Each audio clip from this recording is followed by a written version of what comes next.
கணவாய் மீன் எப்படி செய்யலான்னு பார்க்கலாம் வாங்க. வாங்கிட்டு வந்து க்ளீன் பண்ணி வச்சுருக்கோம். இந்த மாதிரி தோல்லாம் உரித்து நல்லா ஒயிட்டாக எடுத்து வச்சுக்கணும் கழுவிட்டு. இது உடம்புக்கு ரொம்ப நல்லது. ஒரு அடுப்பு பற்ற வச்சு ஒரு கடாயை வச்சுக்கணும். கடாய் காஞ்சோடனே கொஞ்சமாக எண்ணெய் ஊற்றிக்கணும்.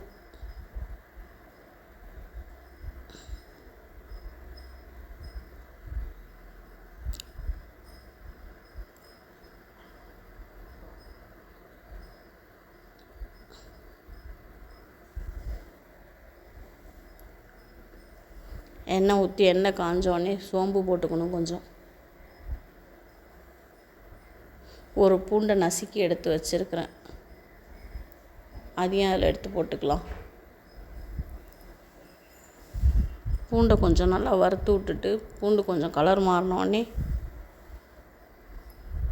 நம்ம அரிஞ்சு வச்சுருக்கிற வெங்காயம் அரிஞ்சு வச்சுக்கணும் நைஸாக. அந்த வெங்காயத்தையும் அதில் போட்டுடலாம்.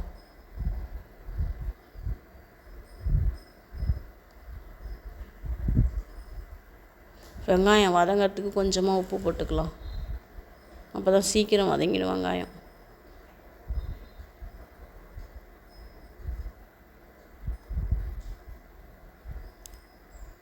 நல்லா ப்ரௌன் கலராக வர வரைக்கும் வறுத்துக்கலாம். அரிஞ்சு வச்சுருக்க தக்காளியை போட்டுடலாம். தக்காளியை நல்லா மசிச்சு விட்டுற அளவுக்கு வதக்கி எடுத்துக்கணும்.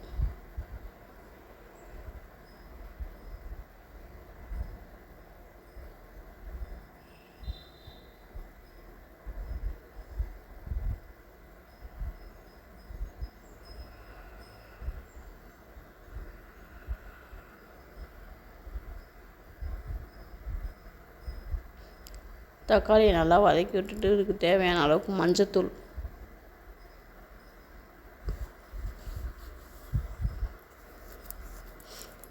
அடுத்தது மிளகாத்தூள்.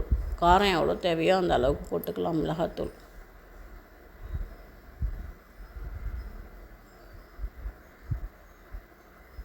நல்லா பரட்டி விட்டுக்கணும். அதுக்கு தேவையான அளவு உப்பு, கழுவி வச்சுருக்க கனவா மீனையும் அதில் போட்டுடலாம். போட்டு நல்லா பரட்டி விடணும். எறா மாதிரியே தான். எறா வேகிற டைம் ஏதால கொஞ்சம் கூட ஆகும், வெந்துடும். ரொம்ப வெந்துச்சுனாக்கா அப்படியே ரப்பர் மாதிரி ட்ரை ஆகிடும். எறா வேக வைக்கிற டைம் கூட போதும் இதுக்கு. அந்த டைம்லேயே வெந்துருச்சுனாலே நல்லாயிருக்கும். நல்லா பரட்டி எடுத்துக்கணும் அதை.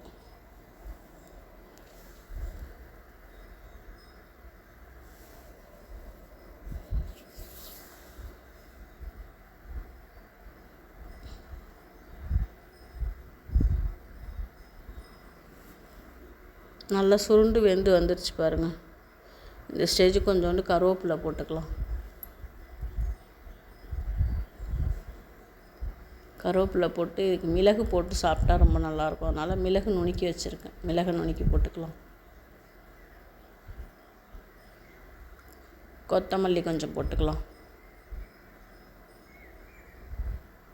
அவ்வளோதான், ரெடி ஆகிடுச்சு.